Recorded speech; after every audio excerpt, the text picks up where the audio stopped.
time this season. So while Jacobs hasn't exactly been efficient, he has several huge things working in his favor this week. The game script projects favorably. He's the Raiders' clear goal line back, and he actually has a 10% target share in this offense, which is essentially the same as teammate Kenyon Drake. This is a great week to get Jacobs into our starting lineups. Do it. A.J. Brown's 2021 season hasn't been what any of us had anticipated when drafting him this summer. But prepare for liftoff this weekend, fellas. It's coming. Brown will face a Chiefs team that's been absolutely blasted in the passing game for 8.4 yards per attempt and has already allowed 8 completions for over 40 yards. They were better against Taylor Heineke last week, but didn't have to account for an absolute freak of nature in Derrick Henry steamrolling them on every drive. Seriously, he's one of the most unique and incredible players we'll ever have the privilege of watching, so enjoy it while it lasts. Henry's facing 8+ defenders in the box almost 40% of the time, and the Chiefs' run defense is already horrible, so they're going to have to account for him all game long. That's why this game has an insane 56.5-point total, too, and the Titans are only 4.5-point dogs at home. Tennessee has seen a whopping 18 of 22 games go for more than 50 total points since the start of last season, and this one could honestly see 70+. With Julio Jones dealing with yet another hamstring injury and likely missing this game, Brown will be the clear top options in the Titans' passing offense. Last year, he had a 26% target share, and that was with Corey Davis and Jonnu Smith alongside him. This week, he'll be playing next to Chester Rogers and Nick Westbrook-Akina, while opposing Patrick Mahomes in a still electric Kansas City offense. The A.J. Brown blow-up performance is coming this week. Book it. I usually don't talk about quarterbacks and start-sit videos until the bye weeks hit because, well, they don't really matter. But this week, a whole lot different. We have 6 teams on byes, and we'll be missing 4 quarterbacks who are top 10 in fantasy points through 6 weeks. Dak Prescott, Josh Allen, Justin Herbert, and even Kirk Cousins. That brings us to Tua Tagovailoa, who returned last week after a 3-game hiatus, only to lose to the Jaguars in London, handing them their first win since the internet was created. Tua posted some solid fantasy totals, though, and that's all that matters. And he could turn in a repeat performance this week against the Falcons, who Football Outsiders has ranked 30th in pass defense DVOA this season. Brian Flores might legitimately be out of a job if Miami drops to 1-6, but they'll have every opportunity to hang around against Atlanta. The Dolphins have the 4th lowest game script adjusted run play percentage in the league this year. Granted, they never even attempted to run against the Bucs because no one does. And they're coming off a game where Tagovailoa threw 47 times. So while Will Fuller remains on the IR, Tua still has some quality weapons in Jalen Waddle, Mike Gesicki, Devontae Parker if he returns, and Myles Gaskin as a pass catcher out of the backfield. Tua is available in 81% of Yahoo leagues and is a perfect streaming option against the Falcons secondary that's been trashed by even half-decent passing attacks this year. Dallas Goedert became the clear beneficiary following Zach Ertz's trade, going from a near 50-50 timeshare at tight end to the clear top option at the position. From weeks 3 through 5, Goedert was out on the COVID-19 reserve list in week 6. Ertz only ran 3 fewer routes than Goedert and out-targeted his cohort 21-12 over that span. With Goedert expected to be activated in time for week 7, given that the Eagles played last Thursday, and there being no competition behind them at the position, Goedert's role should expand significantly starting on Sunday. 43% of Jalen Hurts' red zone attempts this season have gone to his tight ends, while 60% inside the 10 and 75% inside the 5 have gone to the position. You have to love that. Ertz had a near 20% target share since week 3 and played north 50% of snaps in every game, which hurt Goedert.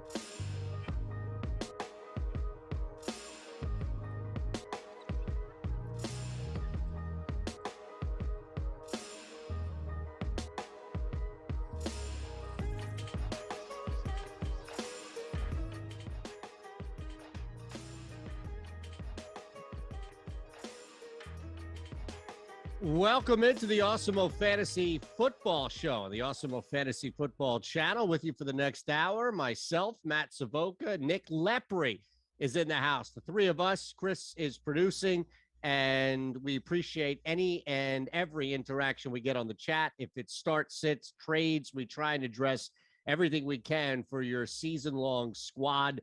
We have Thursday night football. I know, yeah, we kind of have to get through that, but there's some pretty big pieces of value and information to look at from Thursday night. Injuries galore. In fact, Matt had the idea of the day, which was trying to pinpoint just exactly what type of fast food it is that is causing this distress inside A.J. Brown's stomach. But before we could do all of that, Leprey's in the house, Savoca's in the house. Gentlemen, how are we feeling after last night?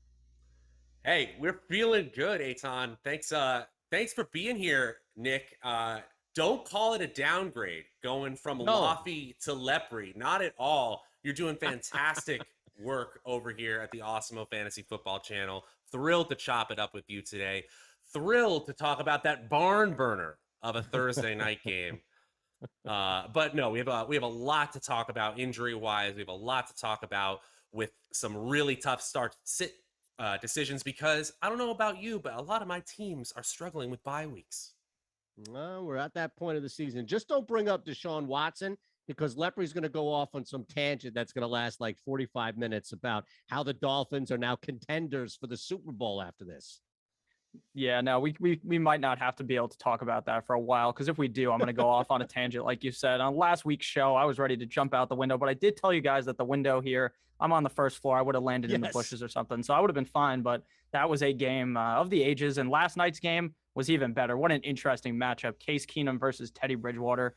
Gets you so excited to watch football every weekend. But hey, Sunday's game should be better, hopefully, even though there's only a couple of games on Sunday. But I'm very excited. Thank you guys for having me on. And this is a huge upgrade from Laffy, honestly. Everyone knows I'm better. Well, see, I was waiting for somebody else to open up the door, knowing that if Matt just a little bit of an inch of the door being open, you would kick it open, Nick. So both of you have lived up to expectations, to say the least, at the start of the show. All right, let's look at Thursday night and trying to find something. We'll talk about the running back position first, because even with Chubb coming back, we know Hunt is going to be out for a little longer. You have Dearness Johnson with a monster night. I don't think it was a surprise so much that the game flow script for Cleveland didn't change with a backup quarterback and third string running back. So we know at the very least that no matter who goes down, they're still going to run the hell out of the football, and they're still going to ask their quarterback to do just enough not lose games like they did with Keenum. So I guess, Matt, let's start with Johnson, kind of in the backdrop of Hunt still being out for longer than Chubb, and we can all kind of talk about what to do here if, in fact, you're looking to pivot away from one of the top two guys, or really what you do with Dearness. Yeah, ultimately, we know that when both running backs, Kareem Hunt and Nick Chubb, are healthy, it's their backfield. And we've seen this running back tandem be essentially the most efficient tandem in the NFL. Again, when both healthy. It was incredible to see Dearness Johnson play as well as he did last night. And if you take anything away from that game that we keep joking about, it was how far Dearness Johnson had to come to get to that point, because this is a guy who played in the AAF, who had to send his tape around after college, did not get picked up after a college career at USF, really had to wait his turn on a team with some really good running backs. So I don't know about you, but that's the reason I watch sports, to find stories like that. So you root for a guy like that. But ultimately, for fantasy football, if Nick Chubb comes back, you're talking about a player who's probably going to get a large majority of the carries. Now, is it possible that they continue to use a 1-2 punch simply because it worked well with Chubb and Hunt? Yes, but I think that ultimately has to do with the talent here. Now, I'm not taking away from anything from the talent of Johnson, but it's a one-game sample size here. Not taking anything away from him. He was the star of the show last night, but it still may end up being a 1 or 2 week rental of an RB1. Yeah, that's kind of what I was thinking as well. I mean, when I'm looking for a running back in fantasy football, I'm not looking for a guy like Todd Gurley who's going to, slide down on the 3-yard line instead of walking into the end zone. So that was a little disappointing, but obviously they called holding on that or something, and it took it back. Johnson looks amazing. I was honestly shocked that Felton wasn't involved as much. I honestly thought we were going to see at least a little bit of him in the game. He scored a couple of fantasy points, but he kind of disappointed me. But at the end of the day, everyone knew Johnson was going to be the main guy. And like Matt was saying, I think that when we end up seeing Nick Chubb come back, that we shouldn't be super pumped up to just throw Johnson into the lineup, because in that case, I actually think Felton fits the better role as the running back too, kind of like Kareem Hunt does when compared to Johnson. But at the end of the day, he played a great game. And I think if Nick Chubb is out next week or for a serious amount of time, you can continue to play Johnson until, of course, Nick Chubb is back. Yeah, I don't think that we need to super, overthink this at all, especially if it's the Chubb standpoint. It was more just about the shelf life of Johnson. So looking at this game, not to dwell too much on it, I know Laffy, for example, had a nice little juicy same game parlay that got bit in the rear because Landry couldn't get 3 extra receiving yards. But beyond that, we know he comes back. It was 5 for 40 is what he needed. He got 5 for 37. But beyond that and his misery, he's not here, so we can move on from that. Jarvis Landry himself comes back. I mean, it was the story of the night, right? Odell Beckham playing through injury, gets banged up. Landry playing, comes back from injury, immediately banged up with that leg. Any concern at all not even concern, but any reality that you have to go back to Landry, or is he now somebody that you're looking to just IR or simply get rid of? With Landry? You can go ahead, Nick. Oh yeah, I was gonna say Nick, with Jarvis Landry, he's just the kind of guy that is just so unexciting for fantasy football. Like every week, he's gonna put up a couple of points. He's gonna get the receptions in a PPR or half PPR league. But outside of that, like with Baker Mayfield being banged up, with this team running the ball as much as they do and as effectively as they do, how often are you going to see them passing super deep on late into the game? And Jarvis Landry, he looked fine. So he's a guy I'm fine rostering. But if he goes on to the IR and there's going to be some serious injury, I'm fine just honestly, if you don't have an IR spot, just cutting him and looking elsewhere. I think Jarvis Landry is a fine player in a deeper league, but in my opinion, unless you're in a super deep league or unless you're on a week like this where every single notable team is on bye, then to be honest with you, I don't think Jarvis Landry is very fantasy relevant at all. Did Landry get hurt last night? Yes. Yeah, his leg. Oh, man. Know. Oh, gosh. You watched the entire game. I knew Beckham got hurt. Know that. Oh, I knew Donovan Peoples-Jones got hurt. I knew the running backs got hurt. Oh, goodness gracious. Isn't that amazing? I was kind of getting excited about Jarvis Landry because he's the kind of guy everyone, like Nick perfectly described, disrespects. I'm interested in a 25% target That's share. fucked up. I'm interested in 8 targets. I'm joking, but I'm interested in a wide receiver who got 50% of the red zone targets. I don't care that there were only 2 red zone targets, so he just got one of them. I'm interested in a player who those underlying metrics, they're strong enough for me. If he's hurt on a low volume offense, you probably have bigger fish to fry at this point in your season. So I completely understand the logic there, but the underlying metrics are something that I know Landry is a low ADOT player that we know needs kind of multiple touchdowns to hit a ceiling performance. Well, that's a DFS discussion. If you want 9 fantasy points week in and week out, healthy Jarvis Landry is a perfect way to get there. Yeah, I didn't take it as disrespect of Nick, but I did see the disrespect of Landry by all means. So I don't think you misread that by any means. And Nick will like to sneakily slide in subtly slide in some disrespect. Speaking of sneaky, we have some sneaky starters to get to, but that's a little bit down the list there. Anything left? Beckham. I mean, my goodness, I feel like you're in a really bad situation. You probably have misdrafted if you're relying on Odell Beckham at a wide receiver spot. But again, playing through injury, the shoulder injury, it was banged up off a drop that he had heading into the sidelines. I just don't know what anybody can expect to get from Beckham moving forward, especially with the quarterback situation being volatile in Cleveland. Yeah, there's absolutely nothing. Oh, sorry, Matt, you can go. No, go ahead, Nick. Sorry, I'm just used to it being me and Eitan, screw Matt over here. I'm fine. But, yeah, fuck this guy. So what I was saying was that Beckham is one of those guys that I've hated basically all offseason. He's one of those guys that I haven't been a big fan of. And honestly, I just don't see it here in Cleveland. I think actually if Odell was to go to a different team, like a better environment for him, then he would actually be very good because I think he still has that skill set that he had back in New York all those years ago. But at the end of the day, where he is right now on such a run heavy team, even when he's healthy, I just don't think you can really rely on him unless Jarvis Landry is out and he is just the main target out there. I just don't feel very comfortable with Beckham. And considering that Baker Mayfield is probably going to be out for at least a reasonable amount of time at this point, at least in my mind, I don't know how you could reasonably want to start Beckham. So I don't think you can cut him, but oh man, he's not even touching my roster, even this week when there was so many players on bye. Can you even get anything for him, Matt? I mean, even if you're selling high, right? Or low, I guess it would be. And honestly, you can bake this into your draft strategy. This is the issue with mid-round receivers who underperform. You literally can't get them off your roster. And you're stuck between a rock and a hard place, right? Because the minute Beckham goes onto the waivers, you know someone's dropping their budget or their waiver priority to get a player like Beckham because the upside is there. So you feel like you're losing something.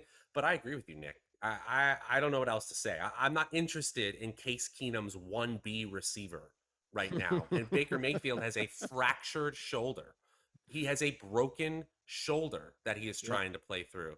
I think they're downplaying the seriousness of his injury because they have really, really high hopes for this team this year.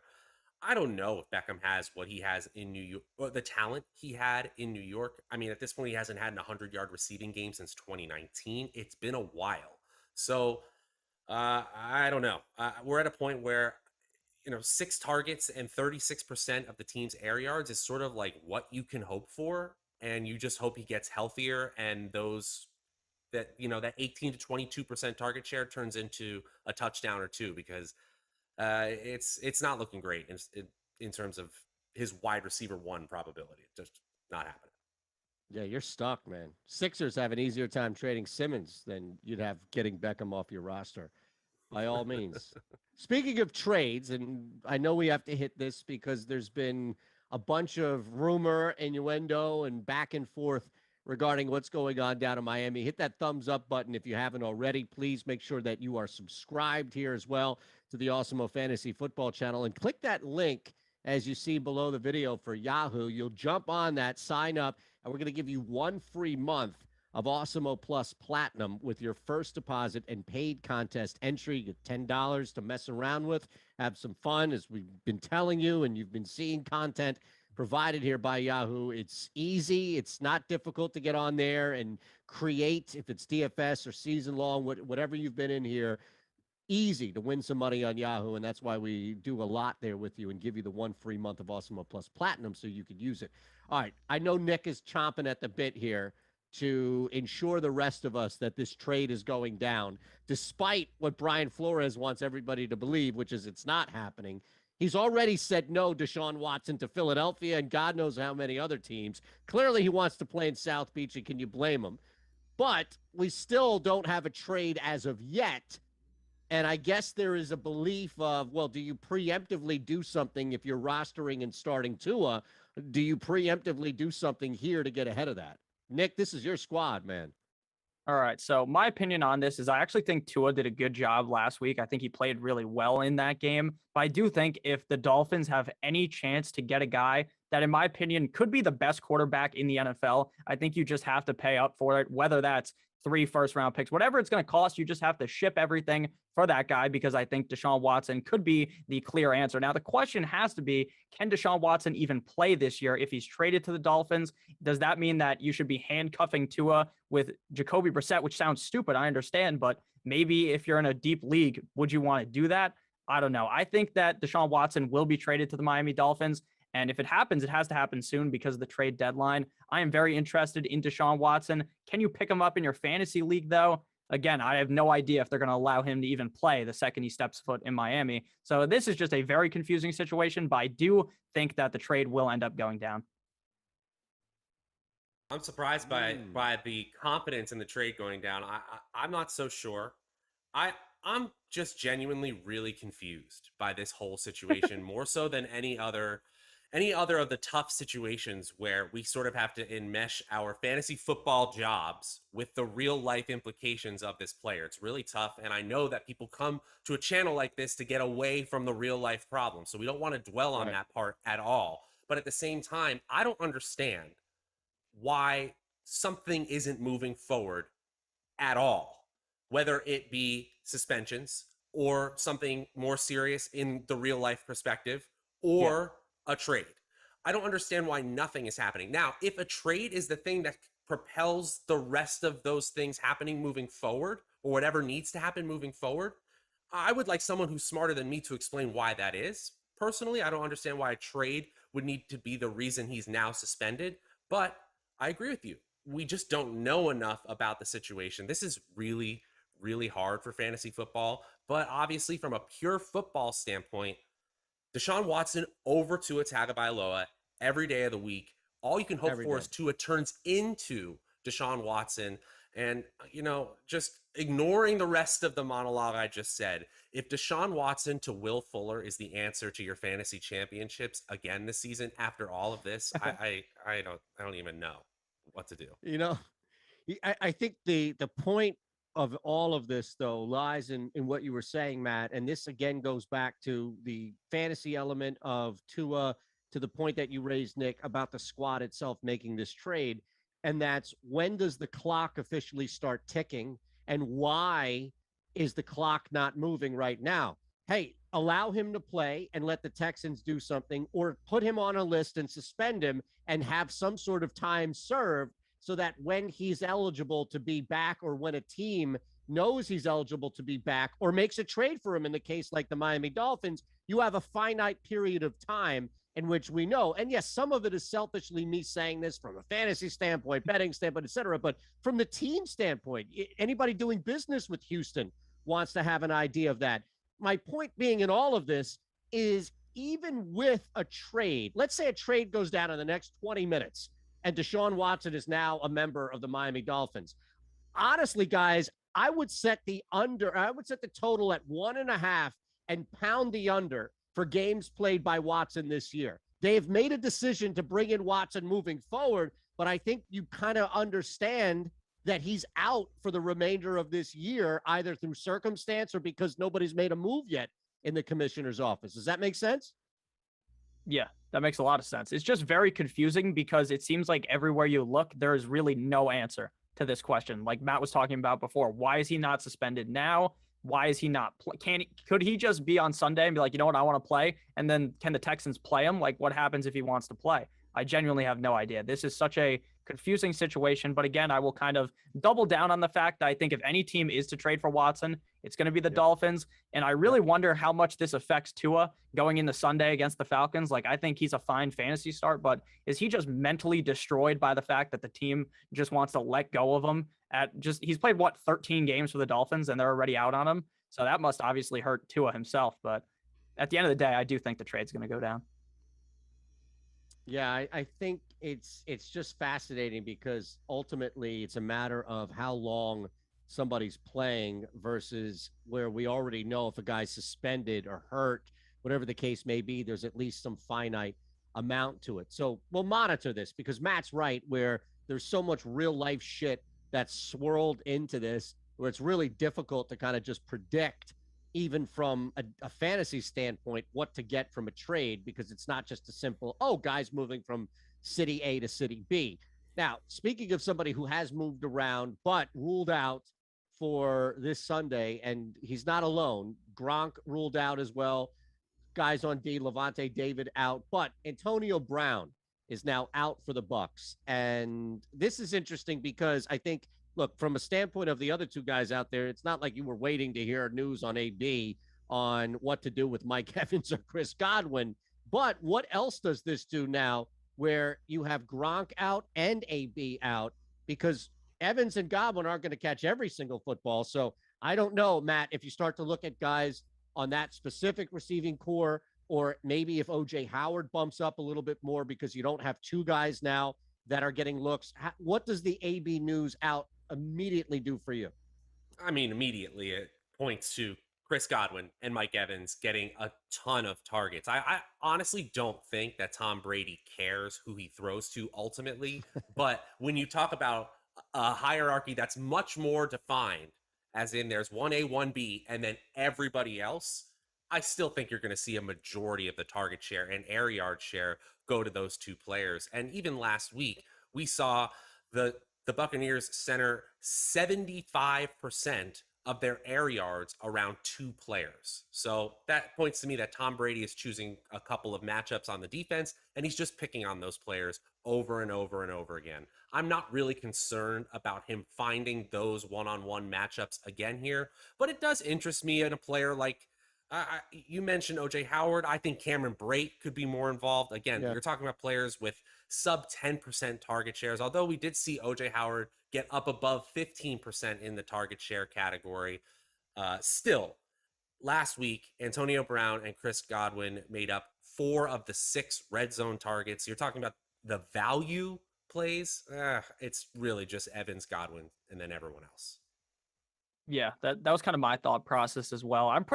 I was pretty not out on Mike Evans this week, but a lot less confident because it seems like I really thought going into the season there would be kind of the Evans and Godwin would be kind of the big 2 receivers, and then Antonio Brown would be the odd man out who kind of has those big games every once in a while. But it seems like that's Mike Evans. I mean, Mike Evans right now has 3 games under 10 points on the season, which obviously isn't the greatest when you've drafted Mike Evans, but I think in this game he'll obviously show out considering he only had 4 targets for 2 receptions and 27 yards last week up against the Eagles. So I expect him to look a lot better in this game. And like you said, it really is just the big 2 receivers. I do like OJ Howard as well, but outside of that, who's really moving up the rankings? Like, who do you really expect to show up there? Like, unless Julian Edelman just comes out of retirement, then there's really no other reason to start anyone else. He's got to wait a little longer to be a Tampa Bay Buccaneer. Just a little bit. Yeah. You know it's coming, though, right? I mean, it feels like here's it. The thing. Anybody have a situation in the chat, by all means, you're watching the show, and you were relying on Antonio Brown. He's out. Hit these guys up. Let us know. We'll get to it and try and give you the best answer. Speaking of which, we did have a couple earlier. One of them factoring into my guy here in Philly, who he, along Lane Johnson, Dallas Goedert, have been cleared to return. So the question was about picking 2 of 3 tight ends, and it comes from Truly Epic, where it's Dawson Knox, Dalton Schultz, or now Dallas Goedert, who's healthy and also minus a Zach Ertz. So, Nick, you want to take first crack at this? Dawson Knox, Dalton Schultz, or Dallas Goedert, pick 2. Oh, that's a good question. I do kind of like Dawson Knox a lot. Now, how injured is Dawson Knox right now? Does anyone have any idea? Yeah. He had surgery. He's definitely out. Also, Dawson Knox and Dalton Schultz are on bye. This is very easy. We're playing the person not on bye. Dallas. Oh, well, no, but it says going forward. Though? Oh, yeah. Going. Yeah. Hey, look, I got to read the question. I'll be better. No. Classic E student over here. Going forward, I love Knox, man. Sorry to just blame me. Like I didn't hear that from Shander. That's all. That's fine. No, yeah, I agree Goddard with you. Moving forward. No, I think they matter both on Knox. Sorry. Yeah, just Knox. It's all good. All good. We're getting this out of the way because we're so excited to talk about tight ends. Mid-tier tight ends is all we want to talk about. But no, I think Dawson Knox is on a seriously great offense, and that is why you play him, especially when you see the value of his overall opportunity. But Dallas Goedert has an opportunity here to play for a gigantic contract. And if you combine the expected fantasy points of Zach Ertz with Dallas Goedert before the COVID list, before they got injured, we're talking about a surefire tight end 1 in terms of opportunity. So it should be available to Goedert.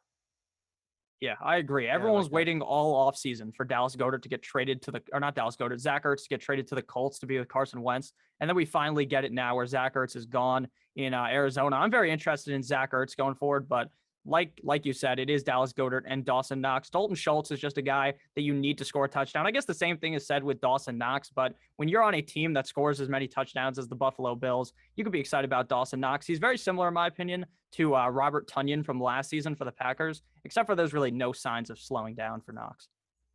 No, that's the thing. So out 2 to 4 weeks, you bite the bullet with that. But again, you have somebody else like to have Goddard as your backup for Knox is not a bad situation. And look, as excited as we are to talk tight ends, I thought Matt would be super thrilled because Laffy's not here. Nick Leprey's in. We can talk quarterbacks without being scolded. You know that, right? Like, I feel like the substitute's in the teacher, and it's like, okay, we can have fun now. We don't have to go strictly by the book. Nick, you have no idea. A quarterback gets brought up, and the look on Laffy's face is like he just drank orange juice after brushing his teeth.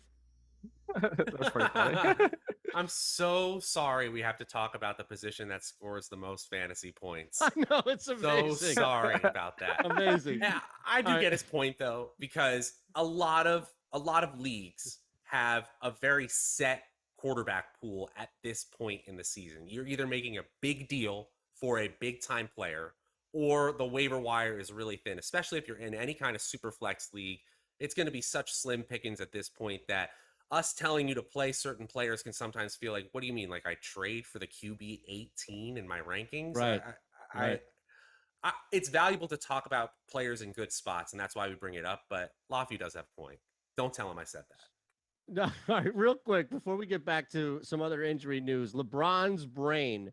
Should I trade away TJ Hawkinson and CeeDee Lamb for Jason Kelsey and Amari Cooper? Matt, any thoughts there? You can All play right, in the Hawkinson. O-line league. I'm going to assume it's Travis Kelsey. Who was the second Oh, player? did I I'm say sorry. Jason Kelsey? Yeah. Jeez. You You know why? was Because Hawkinson and Jason Kelsey CD. ripped Ben Simmons to shit, so I have Jason Kelsey on my brain. I apologize. It's the other Kelsey.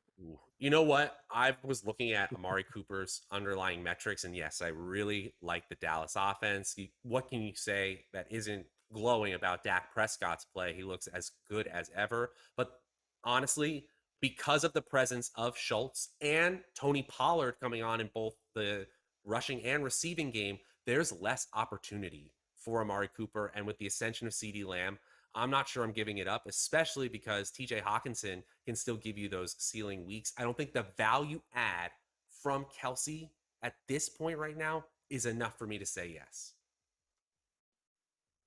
Wow. Okay. Nick, you're online with that? I don't know. To me, it's kind of 50-50, if I'm being honest with you. Like, I think Amari Cooper could easily outscore CeeDee Lamb at the end of the season. It wouldn't surprise me at all. I don't think Hawkinson, though, can outscore Travis Kelsey, and that's kind of where my thinking comes on this, because the Detroit Lions literally used TJ Hawkinson so well the first two games, and then for weeks he was doing absolutely nothing, and then last week he kind of wakes up again. So I'm fine holding Hawkinson and CD, because I can really see CeeDee Lamb being the number one receiver in fantasy football, and I just am not too sure Amari Cooper can do that. So I'm going to lean with CD and Hawkinson and expect the Detroit Lions to actually use Hawkinson correctly, as they have the last couple of weeks, or at least last week. Yeah. Let's look at the Giants. Everybody's out again. Well, it's a rotation of who's out again. Barkley, Kadarius Toney, Kenny Golladay ruled out. Sterling Shepard, though, has had the football in his hands a lot. He's throwing the football here as well. So if it's just what to do with already dealing in a situation where Barkley has been out, that's not necessarily brand new. Golladay continues to be frustrating, and maybe somebody thought they had some sort of lightning in a bottle with Kadarius Toney, but now he's dealing with injury. So let's look at this, Nick. If you want to just attack it from maybe a pivot standpoint, I would imagine that Shepard is the best option, although you do have Booker on there from a volume standpoint with the Giants as well.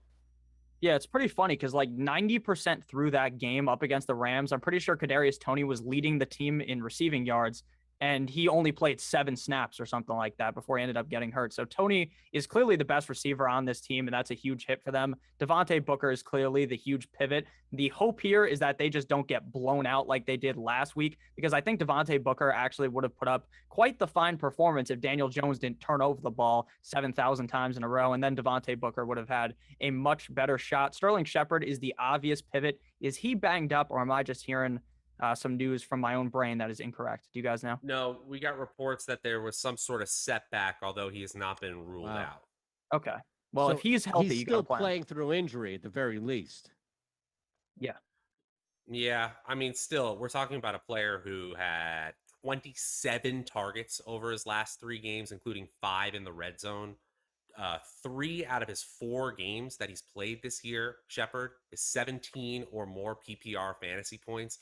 If he's healthy with the amount of injuries on this team, you absolutely have to start him. Even Evan Ingram is fighting off injury here. We see this every year with some teams where they're just like kind of lose the war of attrition. And that's kind of what's going on with the Giants here. They're going to have to throw some people out. They're probably going to give double-digit targets to somebody, and Shepard is that obvious first choice. It's just a mess, a continued mess there. All right, let's get to the fast food gate. A.J. Brown listed out, or dealing with, I should say, an illness. Julio Jones is back, but still questionable with the hamstring. It's the Chiefs, though, right? So part of me's thinking, like, yes, I get it. You drafted both of these guys, Brown higher than Julio, to make an impact on your team. But even if you're wavering back and forth, like, what do I do if the guy's out there 55, 60, maybe 70%? It's the Chiefs.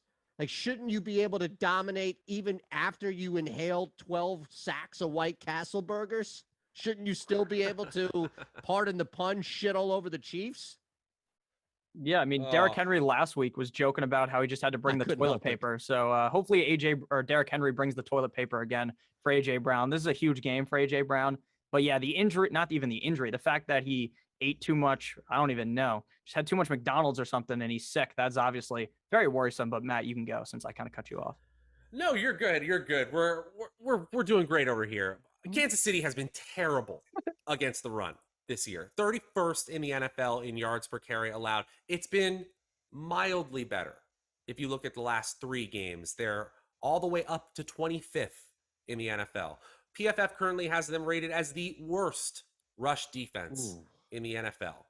So somebody has to stop Derrick Henry, or Tennessee's just going to run the ball 50 times. They may not even need A.J. Brown to catch more than, say, 4 passes. I'm not saying he's a bad play. He looks like a value in DFS. And of course, with Julio out, there's nobody else to throw to. We're not talking about Nick Westbrook-Akine suddenly taking over the alpha wide receiver role here at all. Ultimately, though, I just don't have any confidence that the Chiefs will be able to stop the greatest running back I've ever seen in a long, long time. I could go on and on about just some of the incredible stats I've been finding about Derrick Henry, because he's up over 80 games played. What people don't realize is that he's at a point of his career where almost everyone has shown that wear and tear like 15, 16, 20 games ago in their career. It's amazing. Yeah. Wow. That's insane right there.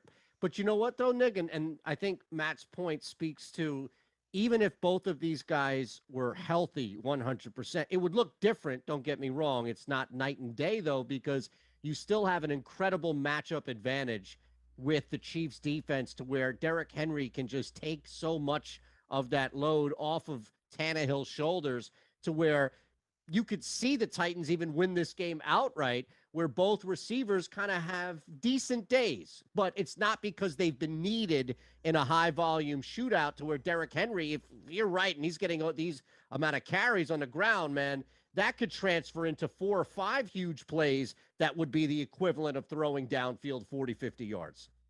Yeah, I mean, Derrick Henry is literally built like a truck, and he runs as fast as Tyreek Hill. It's actually unstoppable. It's crazy. The Chiefs on DVOA rank 31st in pass and rushing defense. So I would expect A.J. Brown to have a solid game. But again, it's not going to be because he's targeted 15 times. All he needs is like 6, 7, 8 targets in this game to be fantasy valuable, especially on a week with, like we've been talking about this whole time. People call it the bye apocalypse. I think that's kind of a stupid name. But, just with all these teams on bye, you kind of have to play A.J. Brown in a lot of situations. I think he'll have a fine game. And again, the Chiefs defense is just so bad. Here's an incredible stat about A.J. Brown, and just a general theme about the Titans offense. In the 3 seasons since A.J. Brown has broken out, the number of times he has cracked 10 or more targets is 3. Is that right? He has had 9 targets 2 times this season, 8 targets another time. But going back through his game logs, only once in 2020 did he crack 10 targets. And in 2019, once more. Oh, it's 2 times. Wow. So, I mean, he doesn't need a lot of volume. We've seen monster performances from him, but it's all about efficiency set up by the king himself, Derrick Henry. Yeah, I think That we're is forgetting impressive. that the alpha male Corey Davis was playing next to him that whole time, and that's why True. AJ Brown has struggled to get so many targets. Very true. Very true. Okay, let's. We cannot ignore that. Now, let's look at this. Lastly, before we get out and shift into our 30 plus performer, and I was so close. No moral victories on this show. So Jonathan Taylor at 29.5 is not going to cut it no matter what. But let's just real quick, Matt, you want to start on Baltimore. It's an interesting game here. The Bengals opened up at 7.5. They've been bet down significantly now to 6. A lot of belief, at least on the betting streets, that the Bengals can hang at the very least. What do you do, though, with this ridiculous enigma that seems to be the Baltimore Ravens backfield with Latavius Murray? We also have Sammy Watkins unlikely to play as well. Yeah, I just worry about Lamar Jackson in that backfield. And if I'm playing DFS or something like that, then I'll take a chance at whoever is active in that backfield. But ultimately, Lamar Jackson takes up a huge percentage of those backfield carries anyway. And so, yes, there are going to be games where 3 different running backs score. But what I see that's future touchdowns in the Lamar Jackson category in my book, because all that means is that there is available fantasy points out of that backfield. And with the amount that he gets those points, Jackson does, they're eventually going to roll his way. I've been talking about for weeks now that we are in the era of the premium quarterback. Having that elite quarterback has been more advantageous than ever this season. And the real interesting thing is there's not just one. In previous seasons, there was just Peyton Manning or just Tom Brady or just Aaron Rodgers. But now we have multiple quarterbacks with 300-yard passing upside and 100-yard rushing upside and 4 to 5 total touchdown upside. Lamar Jackson, the leader of that pack. So ultimately, I think this is an onslaught situation for the Ravens, even if they don't have Latavius Murray or Sammy Watkins. I'm really excited to see Mark Andrews and Marquise Brown targeted like alphas at their position, and Rashad Bateman, 24% target share. That is how I like to see first-round wide receivers used in their first NFL game. Yeah, I've seen even questions about that on the chat. Julio or Bateman? You just mentioned Bateman. You guys have I thoughts think that on decision is that? going to be made for you with Julio being ruled out. With so Julio you'll just being have out, to play Bateman. And even let's say Julio's ruled in, it's still not enough because Jones is dealing with the game script against him as well. Well, we should say possible. I don't want to just lock it in that Henry's going to be dominating all day on the ground. You can throw on the Chiefs. Let's not act like you can't. But dealing with injury, isn't that enough where if Jones were to play, it would still be just fade him and roll with Bateman? I disagree. I think I'm playing. No? So if Jones is in, sorry, Matt. No. We're saying the same thing. I'm sorry. We're playing Julio Jones, a man who, when he's decided that he's healthy enough, and he certainly knows his own body, this man is a wide receiver 1 machine. I'd love to see it from Rashad Bateman, but we literally haven't seen it yet. Okay. Yeah. I agree the same way. I'm definitely with Julio Jones as well. I think a healthy Julio Jones is near impossible to sit because he's a guy that could easily be a top 5 receiver game in and game out, even on the Titans, compared to obviously on the Atlanta Falcons. He's still a main piece of this offense. And when he's healthy, I mean, he made a fantastic catch last week. Wouldn't be surprised if he lit it up against the Chiefs because, again, the Chiefs defense is just terrible. Lit it up. We're going to go from that to light it up. Who's going to be the 30-plus performer of the week? And the only real caveat here is that it can't be although I think this rule was set and then broken by the same individual last week. No names. That's correct. Right? But we were told for this segment that you can't have any just straight knockdown first round guys that go automatically in like the top 3 or 4 selections, right? Even though that was kind of violated last week. Matt was shamed out of, I guess, moving away from Devontae Adams. Wouldn't have helped me, but still. No, but still. All right, let's start with you. Let's start with you, Nick. We'll go Nick, Matt, then me. All we need is a guy who you think is going to bust open for 30-plus points.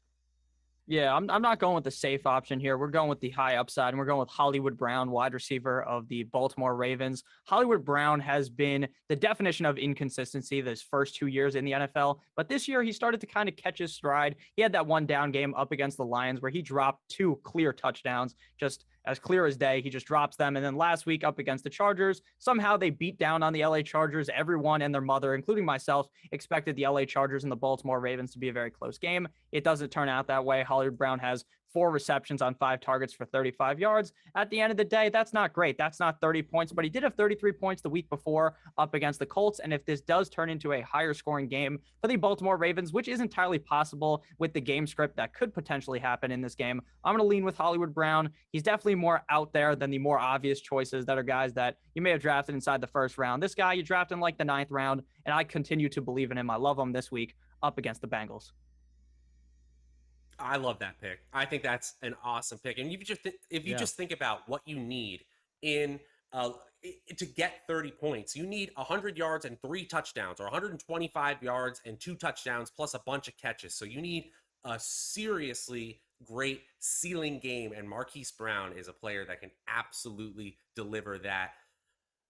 We've seen this player do it once before this season already. That player is Aaron Jones for me. Now, this is borderline here this was a first round, second round pick in many leagues, but with the running back position in complete flux this year, sometimes it's time to just settle in and say, hey, just because AJ Dillon is being talked up by the coaching staff that they need to get him more touches doesn't mean that we're moving away from a player who's top 10 at his position in weighted opportunities, which gives more credit to a target than it does a backfield carry, because they're more valuable for fantasy football.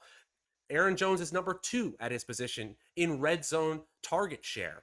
He has 6 total TDs, which sounds like a lot. Maybe he's a regression candidate, but he has a 5.8% touchdown rate, which is high, but sustainable, particularly when you're playing in an Aaron Rodgers-led offense. So what I'm looking at is Aaron Jones being as elusive as ever. 341 yards created. That's yards run after the initial yards block. That's RB7 on the year. And the Washington football team, who they're playing this week as touchdown favorites, has given up the most schedule-adjusted fantasy points allowed to opposing offenses. There's just so much to like here about Aaron Jones. If you're talking about a player who can get 100 yards total plus 3 touchdowns, who's not Derrick Henry, Aaron Jones is my pick. Right. And that's the thing. I don't still consider him to be in that line above that mark, if you will, of total chalk. I think what you've done is you've made a compelling argument for somebody who, even if he's just below that line, is still below that line. And I love the matchup, too, that you bring out. Let me hit you with mine before we bounce into a couple of underdogs and really overperformers, if you will, in some big spread games. And this is not to troll Nick, but this is just to troll Nick. Calvin Ridley, look, all that's missing are the touchdowns, right? He's getting double-digit targets. That offense that was non-existent against Philadelphia is back, even in a lower scoring game against the Giants. He's still heavily targeted.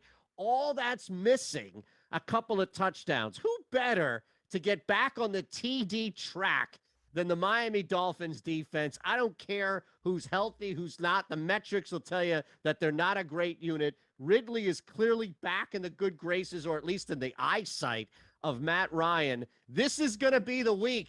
All right, gentlemen, where Ridley breaks the slate and Nick has to come to grips with DeShaun Watson can't play defense.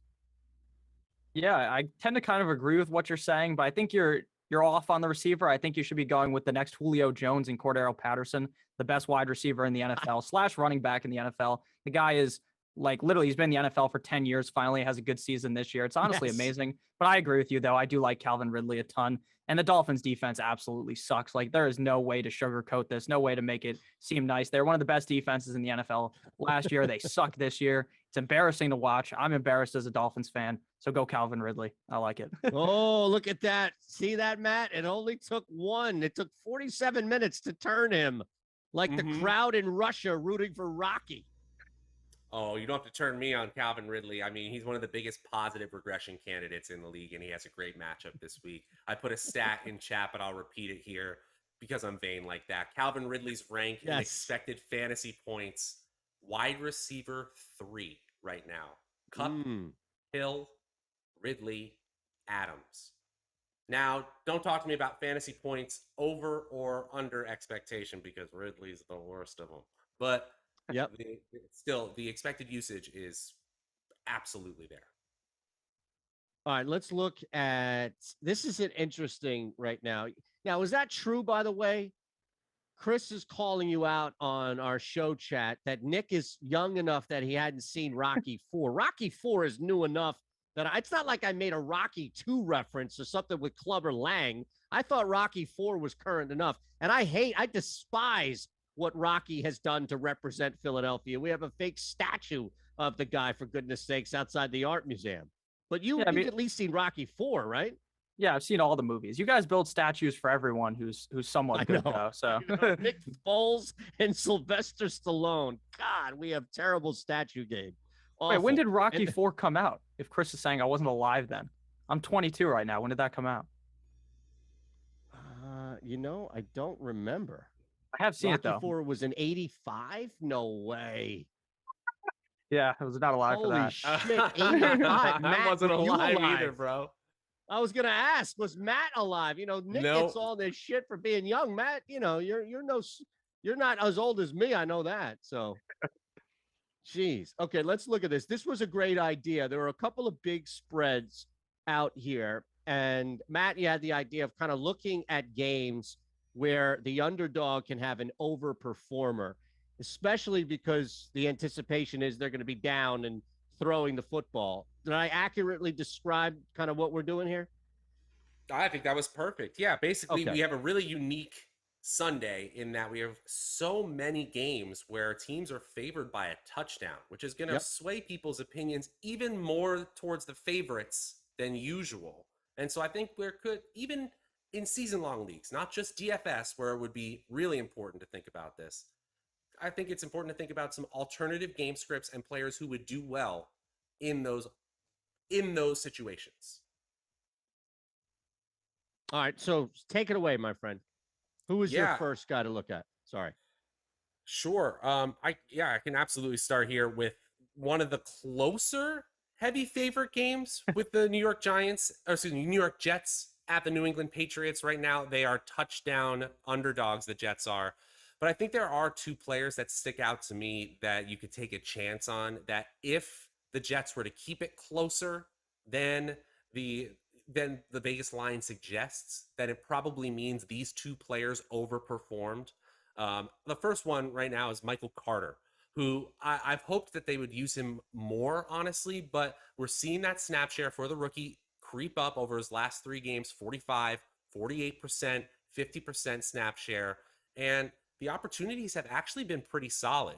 14, 12, 16, and 13 over his last 4 games. So you're talking about a mid-tier RB2 in terms of usage that you have to downgrade because of the game scripts that the Jets constantly find themselves in. And you see that turn up in the quality of his touches, only 1.4 red zone touches per game.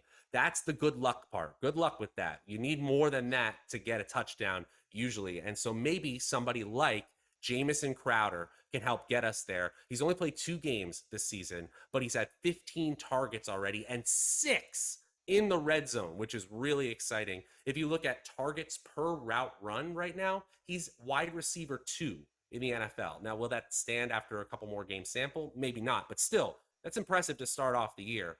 And if you're in a full PPR league, his 5.0 average depth of target means that the ease of him catching a pass 5 yards downfield is a lot easier than a 25 air yard pass downfield. So if you want to rack up some full PPR points, I think you could do a lot worse than Crowder, especially because we see lots of games where a touchdown favorite ends up winning, but by 2, 3, 4 points. Right. If that's the case, then maybe the Jets overperformed here. I love it. It makes a lot of sense, especially with the two that you mentioned. I know we're running a little bit short, so we're going to be moving through these. Nick, why don't you bounce out with your guy that you like as the overperformer and the underdog? Yeah, so the next game here is Washington. They're +8 up against the Green Bay Packers. I think we really put Chris's head on a swivel, skipping over mine to go ahead and put the graphic on the I'm screen, sorry. but it is what it is. But here's the thing. I was waiting for Matt to seamlessly transition into that, but he was being true to the script and threw it back to me so that I could put it back to you. So ultimately, that moment of awkwardness was brought to you by me more so than anybody else. But It's okay. I was oblivious until this moment.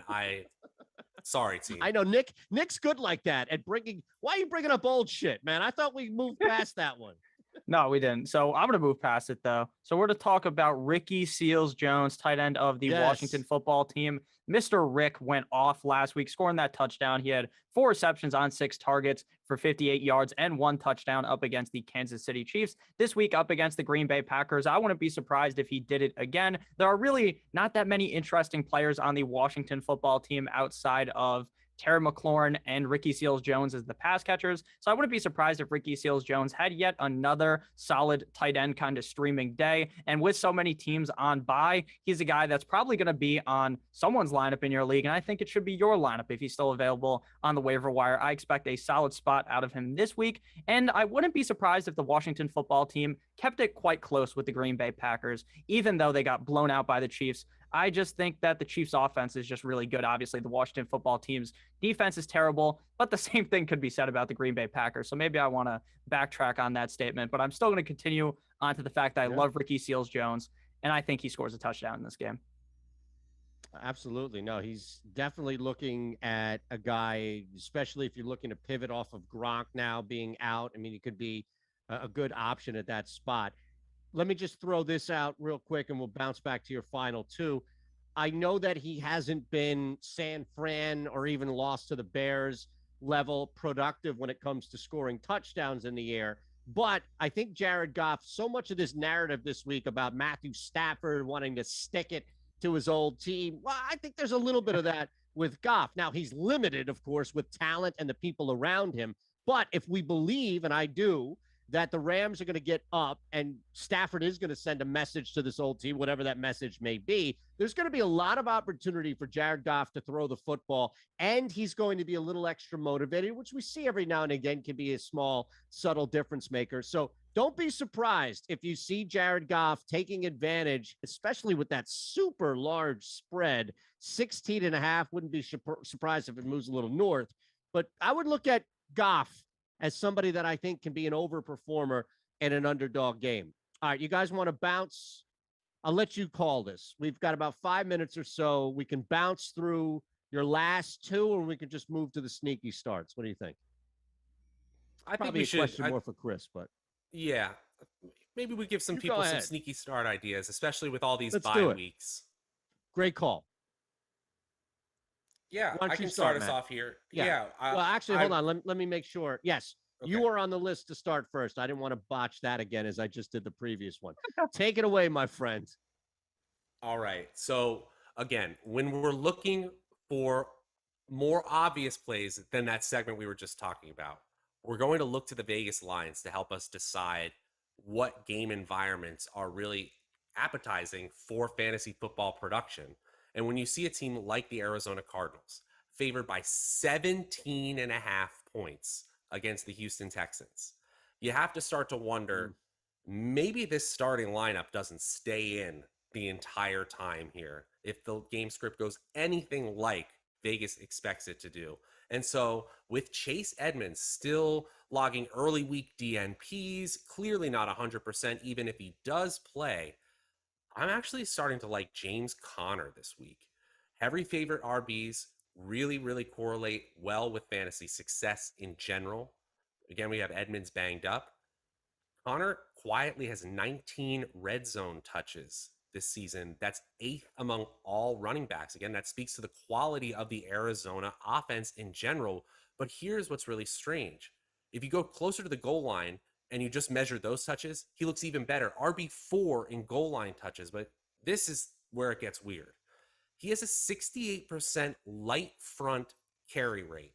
That means linebackers and linemen in the box are 6 or less, meaning it's easier for running backs. And now my only hypothesis about this is that the Arizona passing offense is spreading the ball out even at the goal line, allowing their running backs to have easy running lanes even right next to the end zone. So I'm really into James Conner, especially if you have a bunch of running backs on bye. You can do a whole lot worse than the Cardinals RB2. That's a great point, too, at the end there. I'll sandwich mine in real quick, give Nick some time to end this here. It sounds like a broken record, and I feel like I'll speak for Lofty here, the Philadelphian, and him one more time.